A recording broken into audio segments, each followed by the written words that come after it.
ॐ भूर्भुवः स्वः तत्सवितुर्वरेण्यं भर्गो देवस्य धीमहि धियो यो नः प्रचोदयात्। ॐ शान्ति शान्ति शान्तिः। नमस्ते माय डियर फ्रेंड्स। इस वीडियो में मैं योग कुंडलिनी उपनिषद का वर्णन करने जा रहा हूँ। इस उपनिषद में कुंडलिनी शक्ति के जागरण करने के उपाय बताए गए हैं। मन की चंचलता के दो कारण हैं, वासना और प्राण। इनमें से एक का नाश हो जाए तो दोनों ही नष्ट हो जाते हैं। ये पहले श्लोक का अर्थ हुआ। अब दूसरा श्लोक। इनमें से मनुष्य प्रथम प्राण ही जय करें, इसके लिए 3 साधन हैं: प्रणीत आहार, आसन और शक्ति चालन। तीसरा श्लोक। हे गौतम, इन सब के लक्षण कहता हूँ, उनको आदर के साथ सुनो। पेट का चतुर्थांश अंश खाली रखते हुए घी तथा दूध से युक्त सुनिग्ध और मधुर ऐसा आहार। चौथा श्लोक। शिव के प्रीत्यर्थ किया जाए, उसको मितहार कहते हैं। आसन 2 प्रकार के होते हैं, पद्मासन और वज्रासन। 5वां श्लोक। दोनों जांघों के ऊपर दूसरे पैर के तलवे सीधे रखने से सर्व पापों को दूर करने वाला पद्मासन होता है। 6वां श्लोक। वाम चरण की एड़ी लिंग और गुदा के बीच में लगाकर दक्षिण चरण की एड़ी उसके ऊपर रखे और गर्दन, सिर तथा शरीर समान रखे, उसको वज्रासन कहते हैं। कुंडली ही शक्ति है। बुद्धिमान साधक चालन करके उसको उसके स्थान से भ्रकुटी मध्य तक ले जाए, उसको शक्ति चालन कहते हैं। 8वां श्लोक। इसके मुख्य 2 साधन हैं, सरस्वती का चालन और प्राण निरोध। अभ्यास से कुंडलिनी सीधी हो जाती है। 9वां श्लोक। इनमें से प्रथम मैं तुझको सरस्वती का चालन कहता हूँ। प्राचीन कथा जानने वाले सरस्वती को अरुंधति कहते हैं। 10वां श्लोक। जिसका संचालन करने से कुंडलिनी आप ही आप चलने लगती है। जब ईड़ा से प्राण बहता हो तब बुद्धिमान योगी भली प्रकार पद्मासन लगाकर बैठे। 11वां श्लोक। फिर 12 अंगुल लंबा और 4 अंगुल चौड़ा ऐसे आकाश से कुंडलिनी का वेष्टन करे। 12वां श्लोक।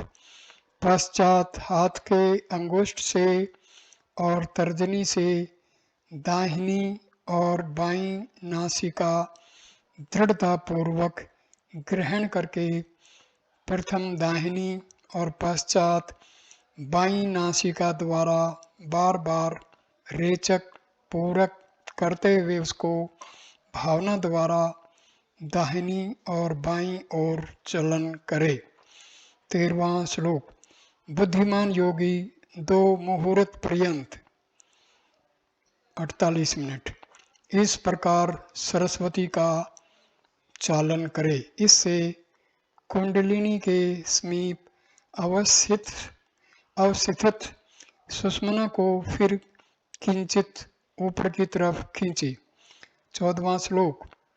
इससे कुंडलिनी सुषुम्ना के मुख में प्रवेश करती है और प्राण उस स्थान को छोड़कर अपने आप सुषुम्ना में प्रवेश करता है। 15वां श्लोक। इसमें पेट को ऊपर खींचकर कंठ का संकोच करते हुए सरस्वती का चालन करने से वायु हृदय कमल से ऊपर चला जाता है। 16वां श्लोक। सरस्वती का चालन करते समय कंठ का संकोचन करके सूर्य से रेचन करे, इससे प्राण हृदय कमल से ऊपर चला जाता है। 17वां श्लोक। इसलिए शब्दमयी सरस्वती का नित्य संचालन करना चाहिए, जिसके संचालन ही से योग सर्व रोगों से मुक्त हो जाता है। गुलम, जलोदर, प्लीहा तथा पेट के अन्य रोग शक्ति चालन से निश्चय पूर्वक नष्ट हो जाते हैं। 19वां श्लोक। अब आगे संक्षेप से प्राण निरोध का वर्णन करता हूँ। देह में गमन करने वाले वायु को प्राण कहते हैं और वह शिथिल होता है तब उसको कुंभक कहते हैं। 20वां श्लोक। कुंभक दो प्रकार का होता है, सहित और केवल। जब तक केवल कुंभक सिद्ध न हो तब तक सहित कुंभक का अभ्यास करना चाहिए। 21वां श्लोक। सूर्य भेदन, उज्जाई, शीतली और भस्त्रिका, इन 4 प्राणायामों के साथ कुंभक किया जाए उसको सहित कुंभक कहते हैं। 22वां श्लोक। जहाँ कंकड़ पत्थर न हो और जिसके आसपास धनुष प्रमाण यानी कुछ दूरी तक घास, अग्नि या जल न हो, ऐसे निर्जन और पवित्र स्थान में। 23वां श्लोक। न अत्यंत ऊंचा हो न नीचा हो, ऐसे सुखप्रद आसन पर पद्मासन से बैठकर सरस्वती का चालन किया जाता है। 24वां श्लोक। दाहिनी नासिका से बाहर का पवन धीरे धीरे खींचकर जितना आसानी से बन सके पूरक करे और पश्चात बाईं नासिका से रेचक करे। 25वां श्लोक। कपाल शोधन क्रिया में भी वायु धीरे धीरे बाहर छोड़ना चाहिए। इससे 4 प्रकार के वात दोष और कृमि दोष नष्ट हो जाते हैं। 26वां श्लोक। इस प्रकार बार बार किया जाए उसको सूर्य भेदन कहते हैं, मुख बंद करके दोनों नासिका द्वारा। 27वां श्लोक। कंठ से लेकर हृदय पर्यंत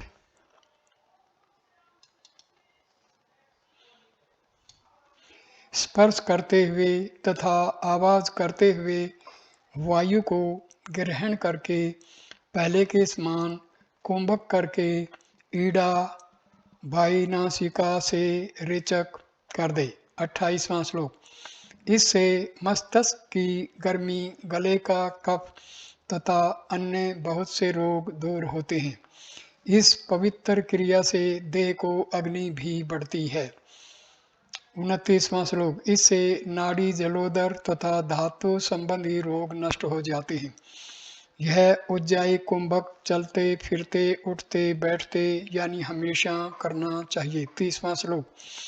जीभ से वायु को खींचकर पूर्ववत कुंभक कर के पश्चात दोनों नासिकाओं द्वारा विद्वान योगी धीरे धीरे रेचक करे।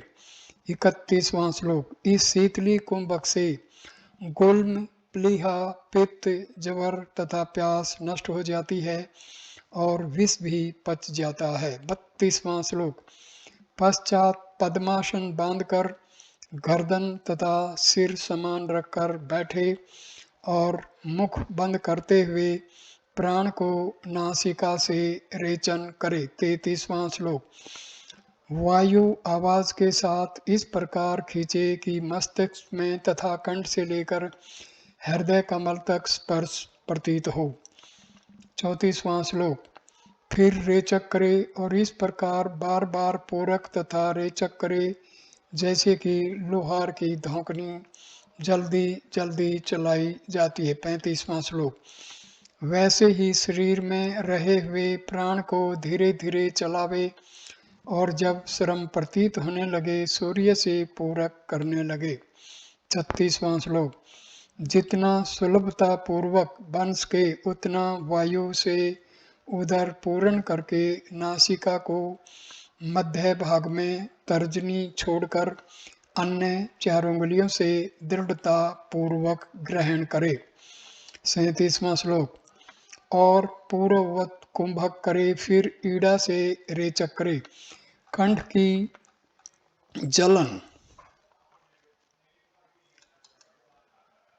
को दूर करता है तथा शरीर की अग्नि को बढ़ाता है। 38वां श्लोक।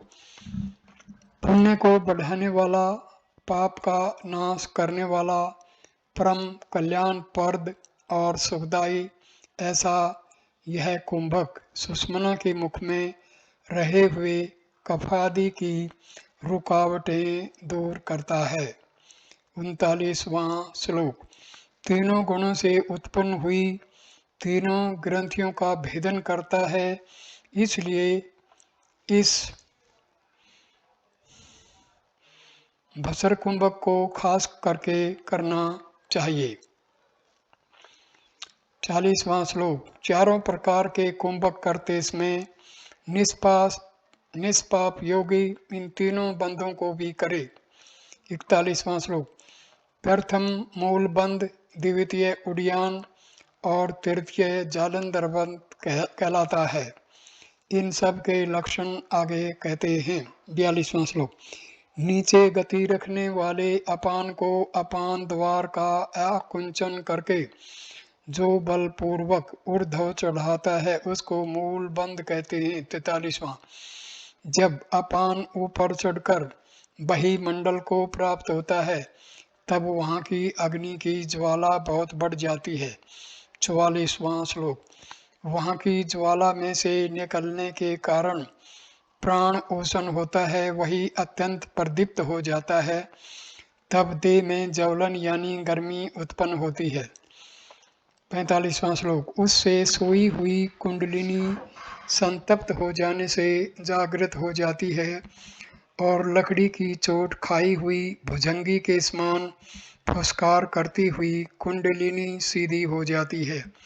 46वां श्लोक। और बिल में प्रवेश करते हुए वह ब्रह्म नाड़ी में यानी सुषुम्ना के भीतर प्रवेश करती है, इसलिए योगियों को मूल बंध सर्वदा करना चाहिए। 47वां श्लोक। कुंभक के अंत में और रेचक के आदि में उड्डयन बंद करना चाहिए। इसके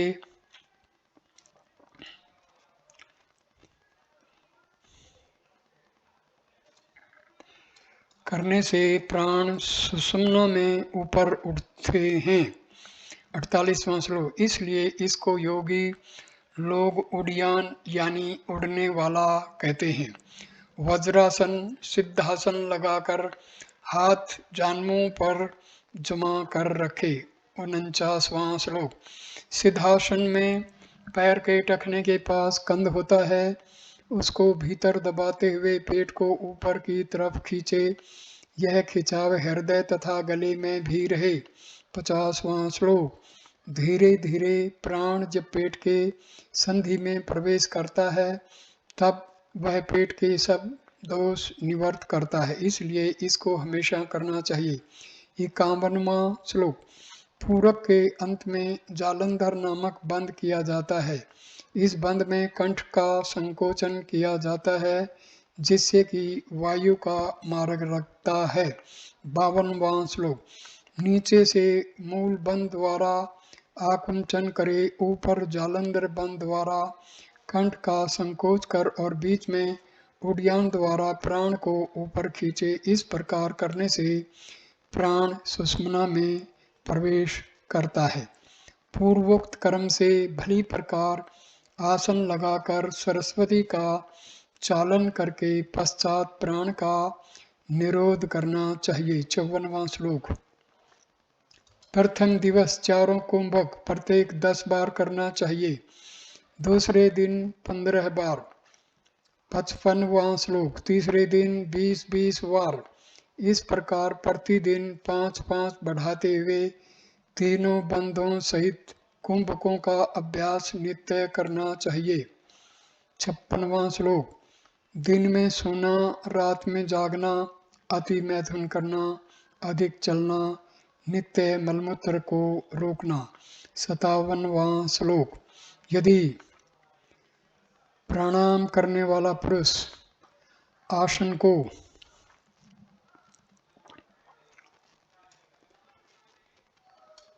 विषमता अथवा दुराग्रह पूर्वक प्राण का चिंतवन अभ्यास करे तो इन दोषों से शीघ्र ही रोग उत्पन्न होते हैं। 58वां श्लोक। योगाभ्यास से मुझे रोग हुआ है ऐसा कोई कहे तब योगाभ्यास का त्याग करना यह प्रथम विघ्न है। 59वां श्लोक। संशय नामक दूसरा विघ्न है। तीसरा दोष प्रमाद है। चौथा आलस दोष, निद्रा 5वां। 60वां प्रेम न रहना 6वां। भ्रांति 7वां। विषमता 8वां। अनाख्य 9वां कहा गया है। 61वां और योग तत्व की अप्राप्ति 10वां विघ्न विद्वान कहते हैं। बुद्धिमान योगी इन 10 विघ्नों को विचार से त्याग दे। उसके पश्चात सदा सतोगुणी बुद्धि रखते हुए प्राणायाम का अभ्यास करना चाहिए। इससे चित्त सुषुम्ना में लीन होता है और प्राण शिथिल होता है। 63वां श्लोक। जब योगी का मल शुष्क हो जाए और प्राण चलित हो तब नीचे चलने वाले अपान को बलपूर्वक ऊपर चढ़ावे। 64वां श्लोक। इसमें आकुंचन होने से इसको मूल बंद कहते हैं। अपान अग्नि के साथ ऊपर जाता है। 65वां श्लोक। तब अग्नि प्राण स्थान को प्राप्त होता है और सत्वर प्राणापन के साथ मिलकर कुंडलाकृति सोती हुई कुंडलिनी को प्राप्त होता है। 66वां श्लोक।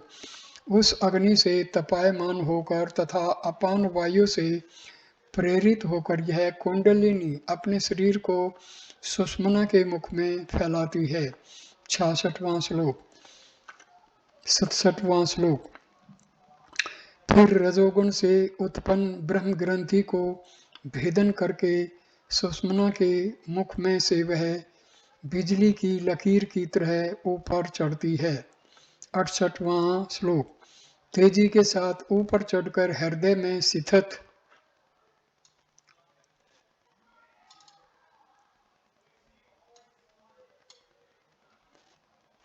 विष्णु ग्रंथि को प्राप्त होती है। पश्चात ऊपर जाकर तमोगुण से उत्पन्न हुई रुद्र ग्रंथि को प्राप्त होती है। 69वां श्लोक। फिर भरकुटी मध्य में होकर चंद्र मंडल को प्राप्त होती है। इस स्थान पर 16 पंखुड़ियों का अनाहत चक्कर होता है। 70वां श्लोक। उसमें वह चंद्रामृत का पान करती है। प्राण के वेग के कारण प्रेरित होकर सूर्य रक्त पित्त का शोषण कर लेता है। 71वां श्लोक। जहाँ शुद्ध श्लेष्मा के द्रव्य रूप चंद्रमंडल होता है वहाँ प्राप्त होने पर उसको उष्णता वहाँ के द्रव को ग्रस जाती है और फिर वह ठंडा किस प्रकार रहे। 72वां श्लोक। बड़े जोर से जाकर शुभ्र चंद्र के रूप को भी गर्म करती है, अक्षुब्ध होकर ऊपर चढ़ती है। 73वां श्लोक। इसलिए जो चित्त पहले बाह्य विषयों में रमता था अब परम पद का अनुभव प्राप्त करके अपने ही में रहकर आनंद भोगता है। 74वां श्लोक। अष्टधा प्रकृति को कुंडलिनी प्राप्त करती है, वह शिव से मिली हुई रहती है और शिव से मिली हुई लय हो जाती है। 75वां श्लोक। इस प्रकार नीचे का रज और ऊपर का शुक्ल दोनों शिव में लीन होते हैं और उनके पीछे प्राण अपान भी समान होकर लीन हो जाते हैं, क्योंकि वे समान ही उत्पन्न होते हैं। 76वां श्लोक। देह छोटा हो या बड़ा हो, जब अग्नि बहुत बढ़ जाता है तब सब प्राण आग में रखे हुए मूसा में सुवर्ण के समान शरीर में फैल जाते हैं। 77वां श्लोक। तब आदि भौतिक देह आदि दैविक अवतार शरीर बन जाता है। स्थूल देह आतिवाहिक सूक्ष्म देह के समान निर्मल हो जाता है। 78वां श्लोक। उसका मुख्य देह जड़ता के भाव से रहित शुद्ध चित स्वरूप होता है। अन्य जीवों के आतिवाहक देह जड़ ही होते हैं। 79वां श्लोक। उसका स्त्री से उत्पन्न होना छूट जाता है, वैसे ही काल को भी वह वंचित करता है। इस प्रकार उसको अपने स्वरूप का ज्ञान उत्पन्न होता है। रज्जु में जैसे सर्प की प्रतीति होती है। 80वां श्लोक। उसी प्रकार सब मिथ्या ज्ञान होते और मिथ्या ही लय को प्राप्त होते हैं। अथवा जैसे सीप में चांदी की बुद्धि अथवा स्त्री में पुरुष का भ्रम होता है, उसी प्रकार की उसकी अपनी देह में मिथ्या बुद्धि होती है। 81वां श्लोक। पिंड और ब्रह्मांड की एकता होती है, लिंग और सूत्रात्मा की अपनी आत्मा की चैतन्य स्वरूप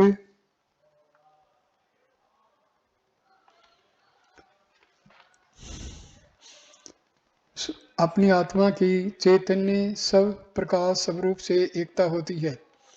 82वां श्लोक। कुंडलिनी शक्ति कमल के डंडी के समान होती है और कमल कंद के समान मूल कंद को फनाग्र से देखकर। 83वां श्लोक। अपने मुख में पुच्छ पकड़ते हुए ब्रह्मरंध्र को बंद करती है। साधक पद्मासन लगाकर शांति पूर्वक गुदा का आकुंचन करे। 84वां श्लोक। फिर मनोयोग पूर्वक कुंभक करके प्राण को ऊपर चढ़ावे। वायु के आघात से स्वाधिष्ठान का अग्नि प्रदीप्त करे। 85वां श्लोक। अग्नि और पवन के आघात से कुंडलिनी जागृत होती है। वह ब्रह्म ग्रंथि को भेदन करके विष्णु ग्रंथि का भेदन करती है। 86वां श्लोक। फिर रुद्र ग्रंथि का भेदन करती है और 6 कमलों का भेदन करके सहस्र दल में यह शक्ति शिव से मिलकर आनंद का भोग करती है। 87वां श्लोक। यही श्रेष्ठ अवस्था है और यही मोक्ष देने वाली है। इति प्रथम अध्याय। पहला अध्याय समाप्त होता है। दूसरा अध्याय शुरू होता है।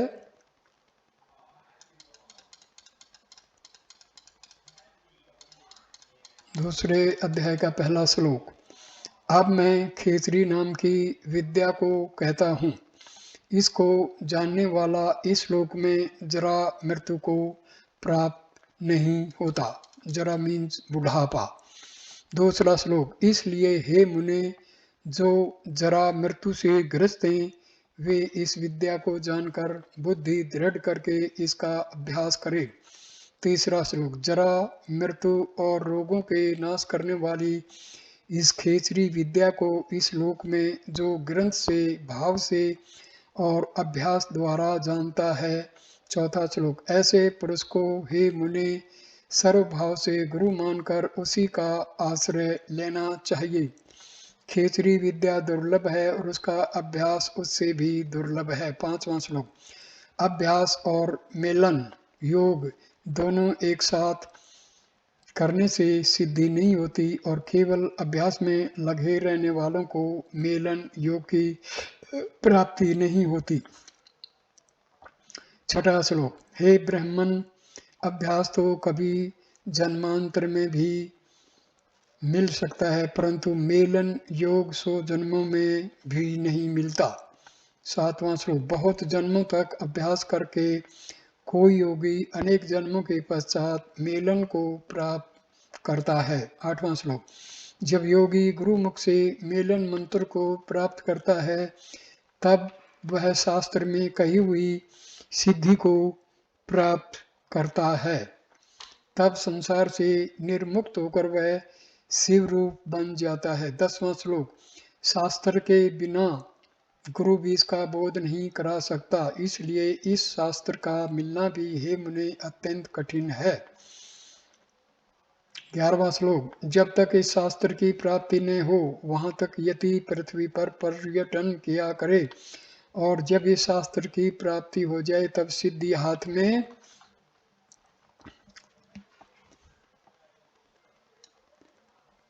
है।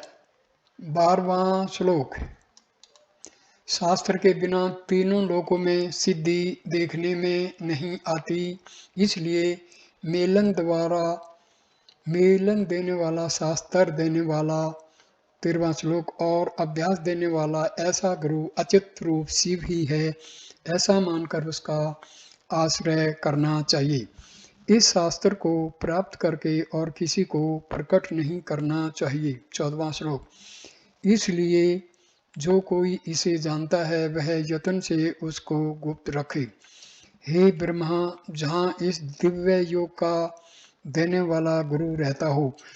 15वां। वहां जाकर उसके मुख से इस खेचरी विद्या का ग्रहण करके उसके कथन के अनुसार सावधान पूर्वक अभ्यास करने में लग जाए। 16वां।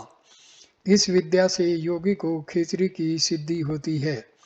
खेचरी में खेचरी का खेचरी के बीज सहित योग करने से। 17वां।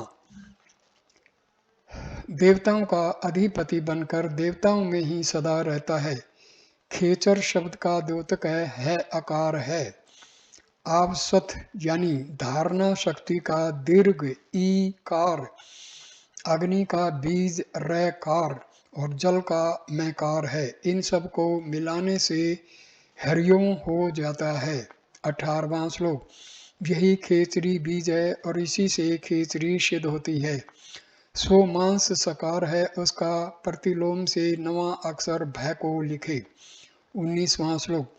पश्चात तीसरा अक्षर चंद्र का बीज अर्थात स है। फिर हे मुने, प्रतिलोम से 8वां अक्षर यानी मैं का ग्रहण करना चाहिए। 20वां श्लोक। पश्चात मैकार से उल्टी गिनती से 5वां वर्ण पय चंद्र बीज स और अनेक वर्ण वाला अक्षय अंतिम अक्षर है।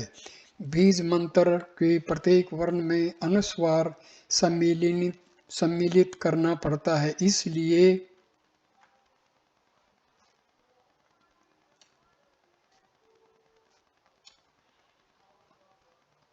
इन सब में अनुस्वार का योग देकर हिरी भन सम मम पम सम अक्षय, यह खेचरी मंत्र दिए हुए पहेली के अनुसार सिद्ध होता है। 21वां श्लोक। यह सब सिद्धियां देने वाला मंत्र गुरु के उपदेश से ही प्राप्त होता है। जो इसका 12 बार नित्य जाप करता है उसे स्वप्न में भी अंतःकरण में रहने वाली देह संबंधी माया की प्राप्ति नहीं होती। जो इसका ध्यान देकर 5 लाख जाप करेगा। 21वां और 22वां मंत्र हो गया। अब 23वां मंत्र। उसको खेचरी आप ही सिद्ध हो जाती है, उसके सब विघ्न दूर होते हैं और सब देवता उस पर प्रसन्न रहते हैं। 24वां श्लोक। उसके शरीर पर झुर्रियां पड़ी हुई दूर होती हैं, इसमें संदेह नहीं है। इस प्रकार यह महाविद्या प्राप्त करने के पश्चात इसको अन्य से अभ्यास करावे। 25वां श्लोक। अन्यथा हे ब्राह्मण, खेचरी के साधन में कष्ट ही होते हैं, सिद्धि नहीं प्राप्त होती। जब विधि पूर्वक अभ्यास करने पर भी इस अमृतमयी विद्या का लाभ न हो, 26वां श्लोक, तब सम्मेलक आदि से इस विद्या को प्राप्त करके इसका सदा जाप करे। हे ब्राह्मण, बिना सम्मेलक गुरु के इसका जाप न करे, क्योंकि ऐसा करने से किंचित भी सिद्धि नहीं होगी। 27वां श्लोक, जब इस शास्त्र की प्राप्ति हो जाए तभी इस विद्या का सेवन करना चाहिए। इस प्रकार करने से शास्त्र में लिखे अनुसार फल की योगी को त्वरित प्राप्ति होगी। 28वां श्लोक, योगी 7 दिन तक अपने गुरु के आदेश अनुसार तालु मूल का घर्षण आदि करके वहां के सममूल को दूर करे। 29वां श्लोक, पश्चात सनोही थोहर पात्र के समान अच्छा, तीक्ष्ण, शुद्ध और स्निग्ध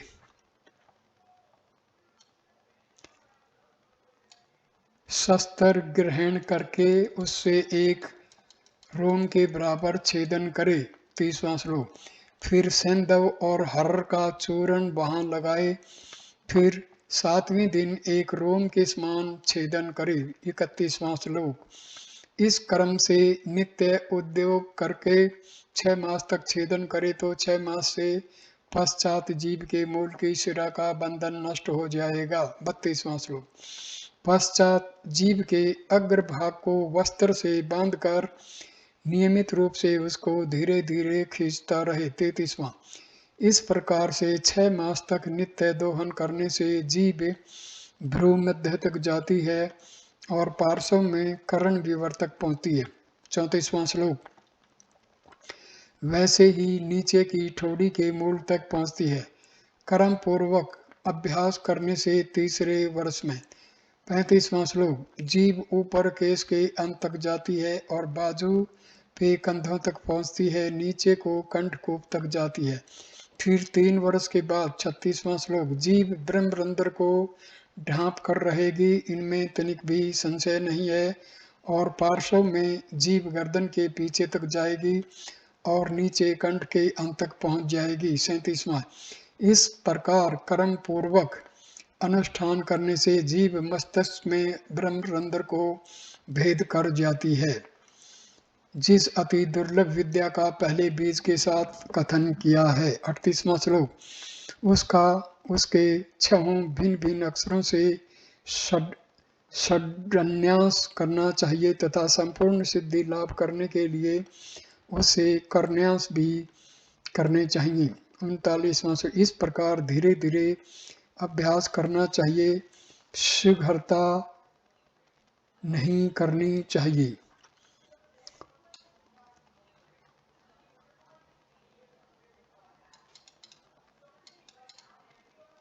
शीघ्रता करने से शरीर की हानि होगी। 40वां श्लोक, इसलिए हे मुनि श्रेष्ठ, अभ्यास धीरे धीरे ही करना चाहिए। जब बाहर के मार्ग से जीव ब्रह्म विदर के भीतर जाएगी। 41वां, तब देवताओं को दुर्भेद ऐसे ब्रह्मांड षडजीव को उंगली से उठाकर जीव को ब्रह्म बिंबर में प्रविष्ट करा दे। 42वां श्लोक, इस प्रकार 3 वर्ष तक अभ्यास करने से जीव ब्रह्म द्वार में प्रवेश करती है। जीव ब्रह्म द्वार में प्रवेश करे तब ठीक ठीक मथन का प्रारंभ करना चाहिए। 43वां श्लोक, कोई विद्वान मथन न करते हुए ही खेचरी कर लेते हैं। 44वां श्लोक, जीव जप और मथन दोनों का प्रयोग करने से फल अधिक शीघ्र मिलता है। सोने की रुपये को अथवा लोहे की एक सिलाई में दुग्ध युक्त तंतु लगाकर 45वां श्लोक, उसको नासिका में प्रविष्ट करे, फिर सुखासन में बैठकर अपने हृदय में प्राण का निरोध करके। 46वां श्लोक, और आंखें भ्रू मध्य से लगाकर धीरे धीरे मथन क्रिया करे। 6 मास में मथनावस्था भाव में गोचर होती है। 47वां श्लोक। जिस प्रकार बालकों की सुषुप्ति अवस्था होती है, जैसा उसका भाव होता है वैसा ही इसका भाव होता है। मथन हमेशा नहीं करना चाहिए, मास में एक बार करना चाहिए। 48वां श्लोक। योगी बार बार जिह्वा की ब्रह्मरंध्र में प्रवेश न करावे, इस प्रकार अभ्यास करने से 12 वर्ष में अवश्य सिद्धि होगी। 49वां श्लोक। तब योगी अपने शरीर में समस्त विश्व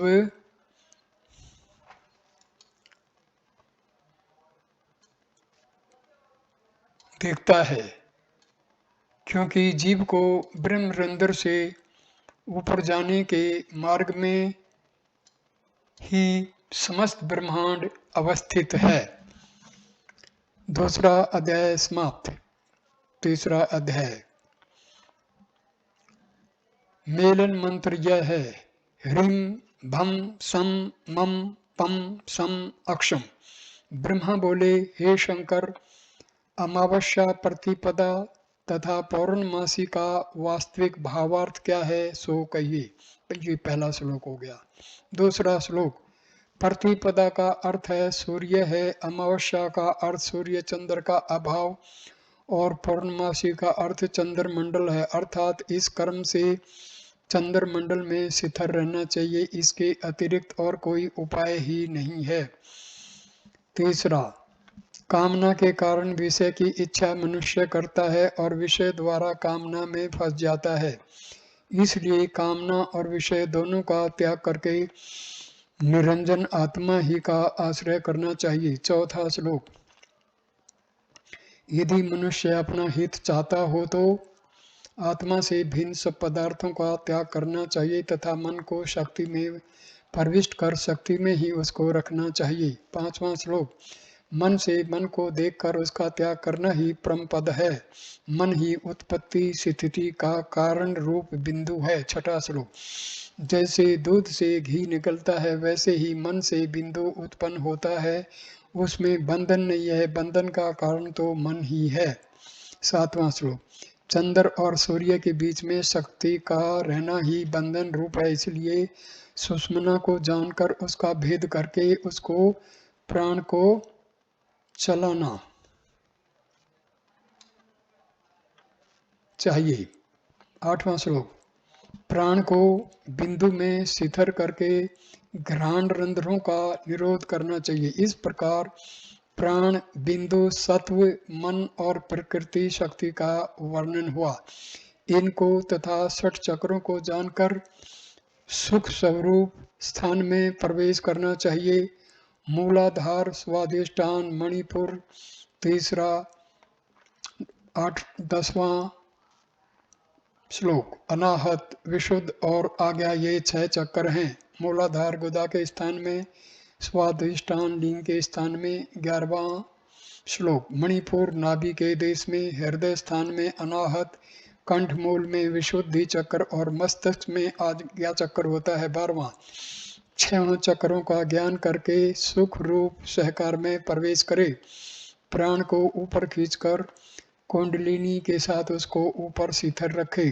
13वां श्लोक। इस प्रकार प्राण का अभ्यास करता है वह ब्रह्मांड में हो जाता है, प्राण, बिंदु, चक्र और मन का अभ्यास करके। 14वां श्लोक। एक रूपता को समाधि प्राप्त करके योगी लोग अमृत रूप परम पद को प्राप्त होते हैं। जिस प्रकार काष्ठ में रखा हुआ अग्नि बिना मंथन प्रकट नहीं होता। 15वां श्लोक। इसी प्रकार बिना अभ्यास योग के ज्ञान दोष प्रकट नहीं होता। जिस प्रकार घट में स्थित दीप बाहर प्रकाश नहीं देता। 16वां। परंतु घट का भेदन करने से दीप की ज्वाला प्रकाशती है, उसी प्रकार अपना शरीर ही घट है और परम पद ही दीप है। 17वां। और गुरु के वचन से उसका भेद हो जाने से ब्रह्म ज्ञान प्रकट हो जाता है। साधक लोग गुरु को कर्णधार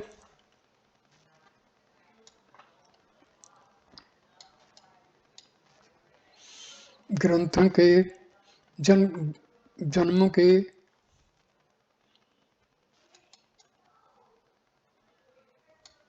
बंधनों के पश्चात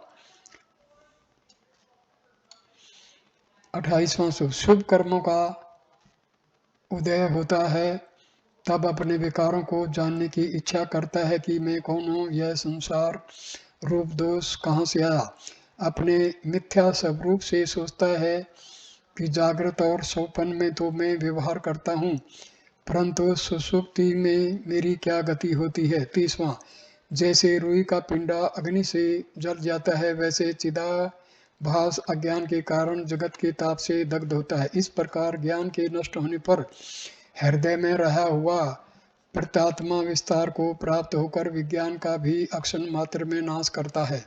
32वां श्लोक, कर्म से मनो में और विज्ञान में दोनों को भली प्रकार दग्ध कर शाश्वत के लिए घट में दीप जलता रहता है, वैसे ही अंतर में ही प्रकाशता रहता है। 33वां, इस आत्मा का ओ मुनि मृत्यु के समय पर्यंत प्रतिदिन सोने तक ध्यान करना है, उसको जीवन मुक्त ही समझना चाहिए। ऐसा पुरुष वन्य है और कृतकृत्य हुआ।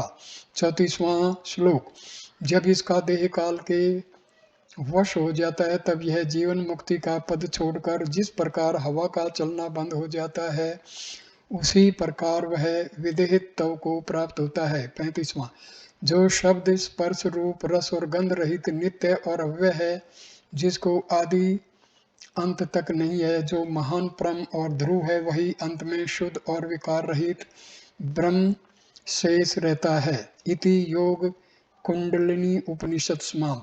तो इस प्रकार ये उपनिषद यहाँ पर संपूर्ण हो जाता है और इसके साथ ये